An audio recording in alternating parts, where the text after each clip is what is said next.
Definitely, it's more than being nervous, because to be nervous is always part of the game. I mean, we call that kind of well, this is a kind of arousal you would need in order to play a competition or to participate in competition with athletes. I don't call it being nervous. Okay. I call it you're ready, and your body signals that you're ready. All the feelings that you have, all these body sensations that you have, just indicate that you're ready for the competition. And people call that nervous. Nervous always is related to kind of anxiety, which is a core concept, a core problem in choking under pressure.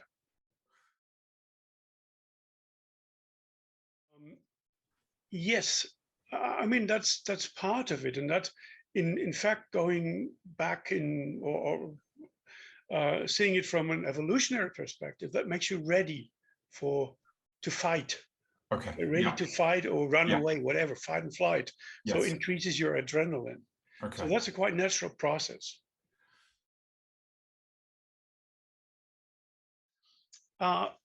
If you start to think about things, and then anxiety drives you to think about potential failure, then you have already lost. Okay. Because you're anticipating failure, and that influences, actually programs your behavior on the court or elsewhere. So I can give you an example from my own experiences as a skier. So I was a relatively good downhill skier, but I was not such a good slalom skier, at least in my own perception. So, and when we were visiting the slalom course, usually at the time I skied in the 70s, early 80s, we would just get up to the start of the slalom course and then try to figure out what kind of problems you might have in the slalom course with a combination of gates, and where's a critical gate combination and things like that. And you'd try to memorize the whole course as you walked up to the start. And then there you would sit down, that's what our coaches told us, sit down and then visualize you going down the slalom course. Okay, and there was one slalom course which was a very pretty difficult slope that we had to ski down. It was very steep, and it was also kind of so it kind of was had a trajectory to one side, so it was not straight down but also to one side, and then I saw this gate combination where I thought, okay, this is really tricky. So I have to really have a ski a long turn at the blue gate to get high up into the red gate. You know, if I don't do that, I'm going to probably not make the red gate and then hit the pole and fall. So this was what I memorized, and of course it was associated with anxiety.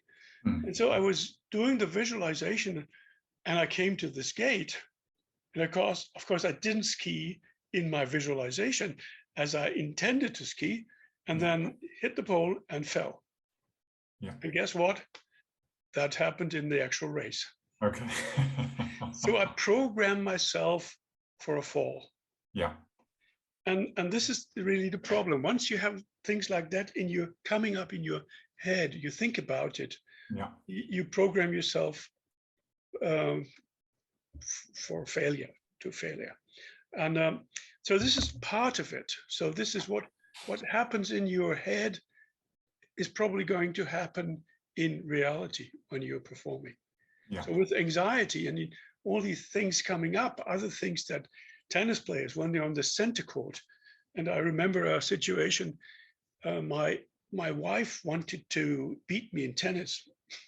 And so she went on a holiday for about a week, took tennis lessons every day. And Yeah. then she came back, and then she wanted to play against me.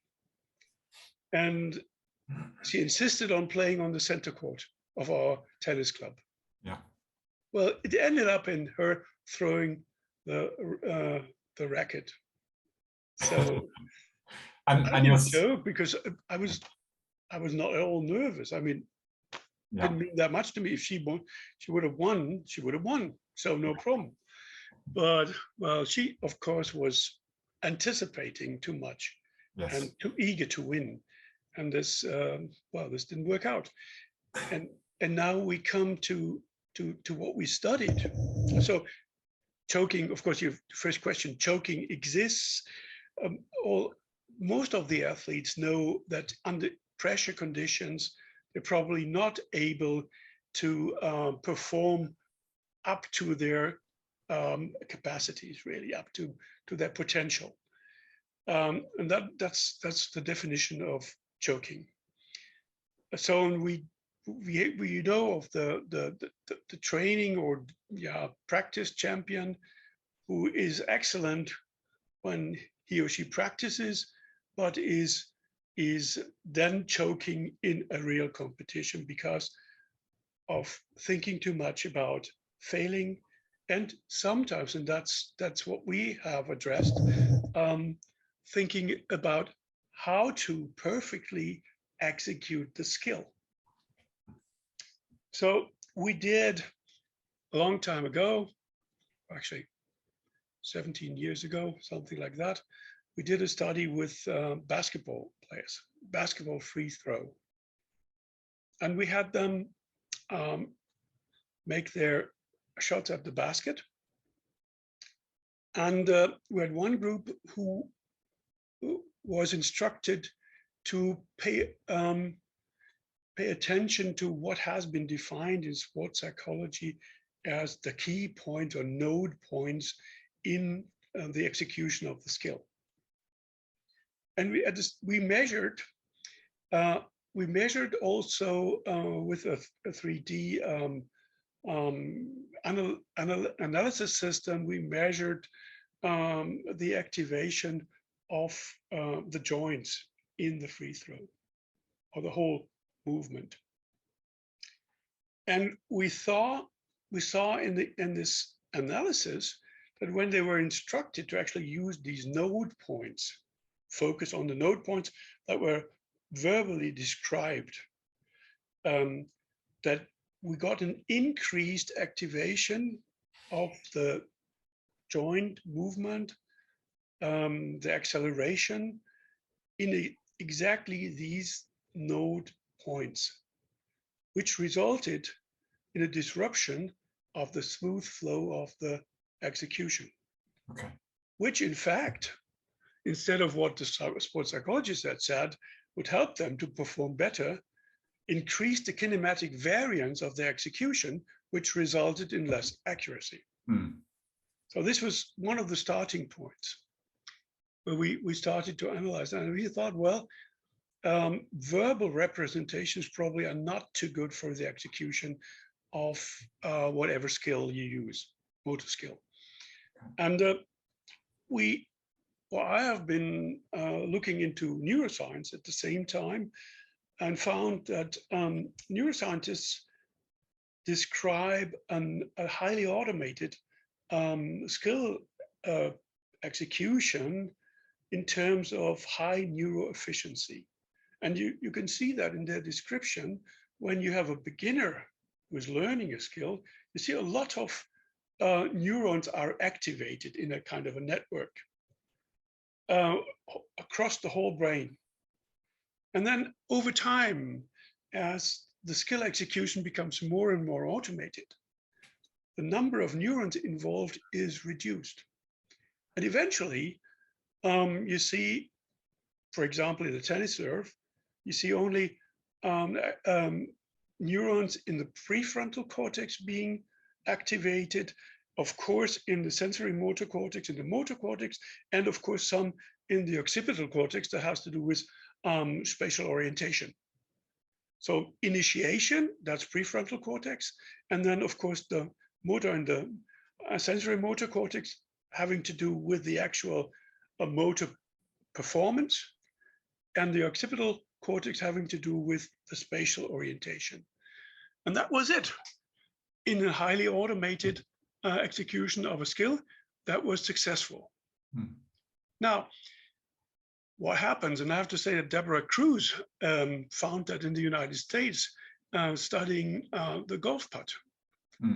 When she set up a camera in front of the people who were performing a golf putt, and said, yeah, your putting quality will be evaluated by experts. These people choked. So they did the 6-foot putt quite well without pressure, but once the pressure was set on, they choked. So they didn't hole as many putts as they could. Yeah. What she saw in the EEG was this was accompanied by an increase in activation in the left brain hemisphere. And that's where the verbal or the verbal representations of skills are located. So it's like in your left brain hemisphere, you hear kind of the voice of your teaching pro telling you you've got to keep your putter square and things like that. And then you start to think about how to execute, and no wonder you completely ruin the neuroefficiency. Yeah. Because you add additional control mechanisms to the execution of the putt or tennis serve. I mean, this is the same. Yeah. And this, again, like in our first study, increases kinematic variance because the smooth flow of the execution gets lost. And this is really the problem. So with the inclusion of the thinking, the left brain hemisphere, which often occurs when people fear, so like the penalty in football, which decides, let's say, the European Championship or whatever. And they do that, they could do that in their sleep. But then all of a sudden they walk up to the penalty point and then they start to think, so I must not miss this penalty shot. We can't be going to win the championship, but what happens if I do not score? I'm going to be everybody is going to blame me for not winning the European Championship. And therefore you start to think, then you try to rely on what did the coach say? Don't fall backwards and things like that. And that, again, ruins your neuroefficiency. And that's really the problem with choking. And we found that in several studies. And then the idea was, so what can we do about it? And I had studied some research already in the 90s, whether already in the 60s, neuroscientists had to, or in the 70s and 60s, they differentiated between the functions in the left brain hemisphere and the functions in the right brain hemisphere. And then all of a sudden in the 80s, neuroscientists said, no, this is bullshit. This is not as it is. There's no such differentiation really. But I mean, in fact, and it was kind of resurrected in the 90s. Of course, we know that there are language centers. There are some areas on the cortex that are specialized in certain functions. And then there were some scientists in the 90s who said, yeah, well, the holistic processing, like the neuroefficiency that I described, is done mainly by the right brain hemisphere, because the right brain hemisphere is for holistic processing, whereas the left brain hemisphere is mainly specialized in verbal analytic processing. So kind of disrupting an activity like, do you play golf? Yeah, badly. So you know Ledbetter. Yeah. At his golf course, and I always think the way Ledbetter taught, I don't know if he's teaching still, the way Ledbetter teaches the swing with all the different things you have to recollect when you do, it's not possible. If you, and I think it was Galway, he said, if you would have learned to walk like that, we would all still be crawling. It doesn't work. Yeah. And therefore I thought, okay, so far they hadn't addressed, could you support skill execution by more activation of the right brain hemisphere? I thought, well, maybe that could work. How could we do that? And there were some researchers who had already used the left hand clenching to activate the right brain hemisphere, because the upper extremities are completely connected to the opposite side of the brain. So, and actually there are actually some MRT research that shows that this actually works that way. So it activates, if you clench the left fist, activates sensory motor cortex and the motor cortex in the right brain hemisphere. So I thought maybe this is a solution. Well, which was, I started to do that, and I recall that later, a couple of years later, one of my co-workers said, now the boss has gone completely nuts. Okay, he didn't dare to tell me though at the time, which would probably have kept me from continuing that path. So, but we continued, and we did a number of experimental studies first that were published in 2013, eventually in the Journal of Experimental Psychology General, right? And which was great, because I was afraid that we wouldn't get it accepted there. And there were some of my friends who said, yeah, well, the social science people will like it, but the neuro people won't like it. Yeah. So you never get it published, but we got it. And so we did this. We did, I think did 3 studies that were in that paper. One was a football study, penalty shooting study, and there were 2 teams competing against each other, like in a penalty shootout in a championship or something. And first we recorded how they scored without pressure. Then we had them shoot the penalties in front of a large audience who was waiting for a public viewing to come up. So there was really some pressure also. They could win a prize. So, without pressure, both teams did equally well. But then pressure was set on, and both teams actually choked. So their performance was not as good as before. Then we asked one team to, before they actually did the penalty shot, they would, or kick, they would clench their left hand for about 30 seconds. At that time, it was rather long. And the other team to clench, players of the other team to clench their right fist for the same amount of time. And what we found was that those who clenched the right fist could increase their performance compared to the choking, just a tiny bit, not significant though. It was probably because of habituation to the situation. Whereas the ones who clenched their left fist returned to their performance without pressure. So we could eliminate the choking completely by doing the left hand clench. So this was one of the first studies, and we did one there with badminton serve and taekwondo kick that was included in this paper as well. And everywhere it worked, not equally well, but quite well. Afterwards, we did a study with gymnasts in a real tournament. And in fact, those who did the left hand clenching before they performed did better in the finals. So there was quite some evidence there. And we continued with these kinds of studies. And at the same time, we conducted EEG studies to find out that our theoretical assumptions behind it were all wrong. So that happens. So, but it makes much more sense now, because we found that in fact, clenching the left fist did not increase the activation in the right brain hemisphere, reducing the activation in the left brain hemisphere.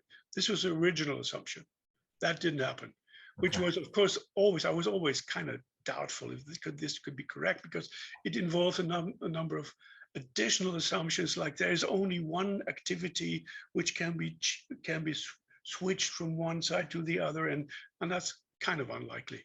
So I wasn't really happy with that, but that's what we had before we did the further EEG studies. What we found was even more interesting and much more plausible.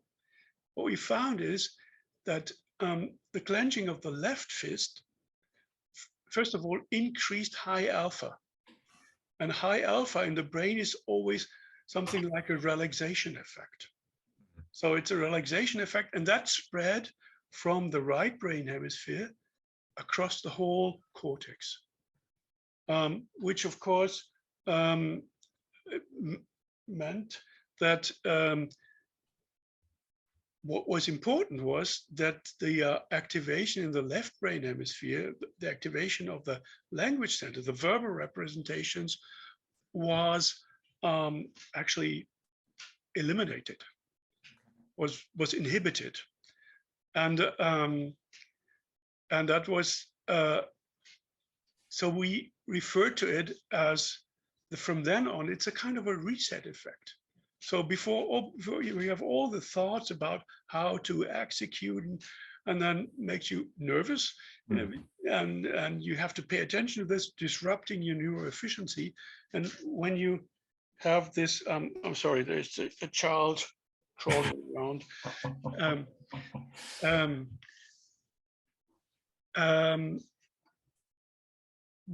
So that's okay. So you, and with the reset, actually you get rid of the unnecessary thought, and you can get back to your automated execution of the skill, your high neuroefficiency. So that's the explanation. And that, of course, it makes much more sense than the earlier explanation. And we could see that in the EEG, that this actually happens. So yeah, that was then the much better explanation. And then what the next steps were to go into application of these findings a bit more. 30 seconds hand clenching is a bit long for most sports. So tennis or golf, and then if you clench for 30 seconds before, let's say the golf club, before you actually then putt, then you might get in trouble with the referees. Yes. Well, tennis is, I think it's 25 seconds between points, isn't it? On the ATP tour, I think it's 25 seconds in between when you have to serve the next point. So even Rafa Nadal, the slowest player in tennis, would struggle to get 30 seconds of fist clenching, I think. Yeah, so we were trying to find out how could we reduce the amount of time needed. And we found that there is a certain threshold in the brain that allows only for a minimum of 10 seconds. So with less than 10 seconds is not sufficient. Okay. So, and then when we did this tennis study, we tried to apply this and told the players to clench, in this case, it was the ball, for 10 to 15 seconds, and then serve. And as you read, this worked out very well. So we asked them to target the corner of the center serving line and the serving line, and then measured the distance from this ideal point in the corner, how far away they were from this ideal target. Yeah. And then that was, we had 17 to 18-year-old, is that in tennis, is it third division or is it third league? I don't know. So yeah, I mean, they are sort of, you know, playing competitive, high level competitive matches. Yeah. And I mean, that's important. Another point one must not forget, because I had a diploma thesis, a student who ran a diploma thesis with in golf putting, but he had absolute beginners. Mm. And of course, they have no neuroefficiency. Okay. Yeah. So it can't help them. Okay. Yeah.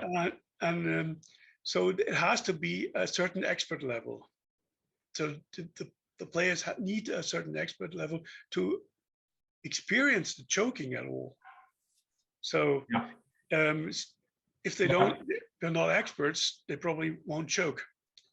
Yes, because you're still, if you're not expert, you're not thinking in the same way. You're still thinking about the technique if you're still learning. Whereas if you've done you know 100,000 serves, you've got a muscle memory, which means that you're just doing it out of memory. That's what I call the neuroefficiency. Exactly.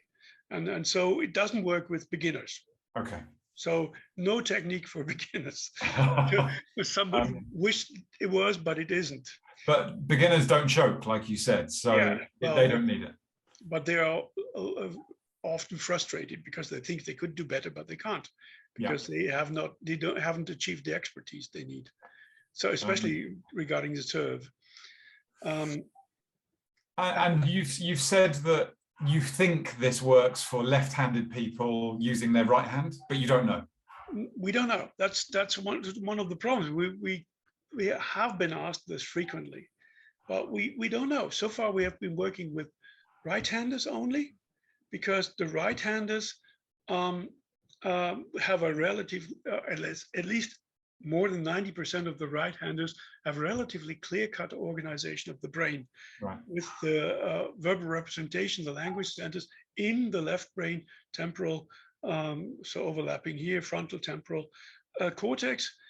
But it's not the same with left-handers. So just reversing, so going to clenching the right fist doesn't work, or the ball in the right hand, because with left-handers we have about, well, I don't know the exact figures right now. So, but I think we have about 30% or a bit more than 30%, maybe 50. To 50% who have in fact reversed the pattern of the right-handers, but then there's about 1/3 that has the same as the right-handers, and there's the remaining of it distributed across the whole cortex. Okay. So it might work. Yeah. They need to try it out. Yeah. But it's less likely than with right-handers. And is there any research on the length of time that this affects you, that it can help you? So, you know, if I'm choking every point, do I need to do this every point? Honestly, we haven't done that, but we suggest to simply include this into your pre-serve routine, which is simple. They're always tipping the ball. So they could also clench it. Yeah. And so in tennis, I think it's relatively easy to get it or to make it part of your pre-serve routine. Yes. Yeah. I don't know. I mean, could happen, but I trust so far that this is a brain mechanism that works. And you can't control it. Yeah. And what's probably it's not a conscious, it's a subconscious. It's a subconscious process, and that's one of the that's probably makes it relatively robust. And we're thinking about why is this happening, and then we thought, well, Now you're clenching your left fist, which produces activation in your right brain hemisphere. But at the moment, you're trying to do something else. And therefore the brain said, no, we don't want that. Right. And that's typical of how the brain works. It works through opponent processes. So if something is coming up that is not fitting the situation, there will be an opponent process that is activated to inhibit this disturbing other activation. And I think that's what's happening. If this mechanism wouldn't work, we would all probably be epileptic, because this is what would happen. Right. There would be additional activation that would not be controlled.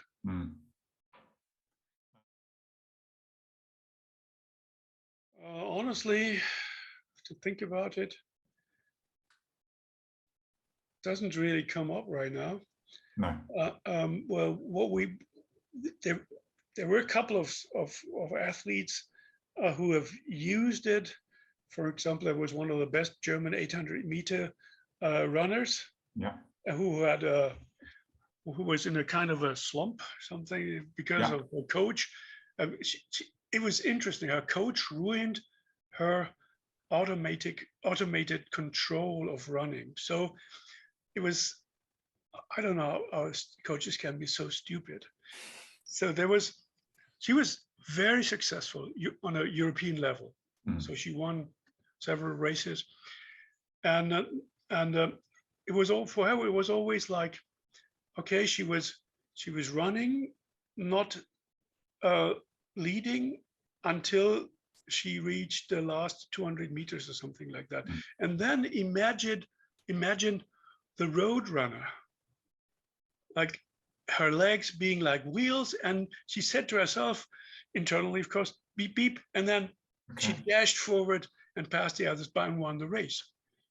And then the coach said, no, you must always be in conscious control where you are in your race. So we have a race plan, and you need to stick to your race plan. And then she couldn't win anymore. Right. So, and it was hard for her after a while to actually not consciously control her race. So I tried to give her this this idea of clenching the left fist or left hand, and then one photographer took a picture of her in a German championship, and she's coming around the corner and the left hand clenched. And this is in the book. I talked about it, so it's a nice picture in the book where she uses left hand clenching in the race, whereas there's only this hand and the other hand is like that. That's a good point. That's a very good point. Yes. So at some point we actually got soft balls from the TUM, blue soft balls with the TUM logo on it. Okay. And we tried to use them, and they were too soft. Didn't work. Yeah. So you need a certain resistance. Tennis ball is just about right. Okay. That's the right resistance you need in order to produce the effect. And that's quite natural, because otherwise you wouldn't have a strong effect. So you need it. And it needs to be dynamic also, like pumping.